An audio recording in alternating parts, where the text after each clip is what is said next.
Voici comment je sortirais une famille de la classe moyenne. Donc, c'est pas fait pour tout le monde, ça vient avec un certain risque, mais eux qui sont prêts à le prendre, ça fait vraiment la différence. C'est déjà testé avec ma clientèle. Donc, premièrement, une famille moyenne qui gagne en moyenne 115 000 par année, approximativement au Québec en 2026. Première option, le loyer moyen pour une famille, on va parler d'un 5,5 à 1900. Même chose pour une habitation. C'est quelqu'un qui est dans une maison approximativement de 400 000. Ça dépend vous êtes où, Québec, Montréal, quoi que ce soit, ça peut être plus, mais on va prendre une maison approximative de 400 000. Ici, si on parle de tous les paiements, assurance, hypothèque, taxes et l'entretien de la propriété, on va mettre environ 1%. Donc, on va parler de 2800. Je sais qu'il y a les frais d'électricité, manger, quoi que ce soit, c'est super important, mais ici, on parle juste pour l'habitation. Donc, de 2800 si vous êtes propriétaire. On veut trouver une manière de les diminuer. Donc, on va aller avec un duplex. Premièrement, un duplex facile à financer, beaucoup moins de mise de fonds, donc moins de risques. Les paiements au total, on va parler d'un 3400. C'est un peu plus cher qu'une propriété. Par contre, on va avoir un revenu supplémentaire, donc ça va diminuer, on va être dans les alentours de 2000 $. Ici, le 3400 correspond encore une fois avec l'hypothèque,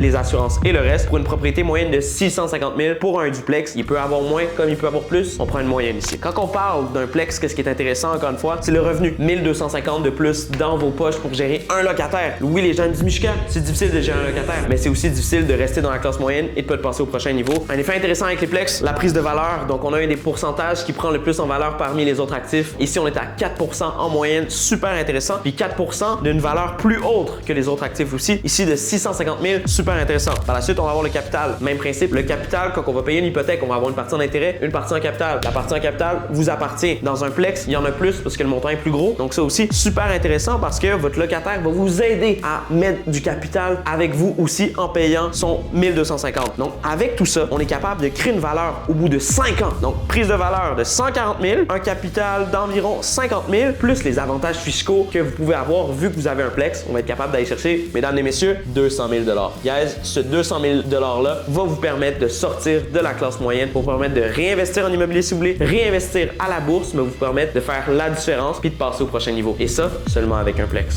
Donc, si vous visualisez à travers tous ces chiffres-là, ces scénarios, puis vous voulez atteindre ces sommes-là, mais prenez le temps de nous contacter. On va s'asseoir, on va regarder ça parce que chez Groupe MR, c'est là où l'immobilier devient un investissement calculé.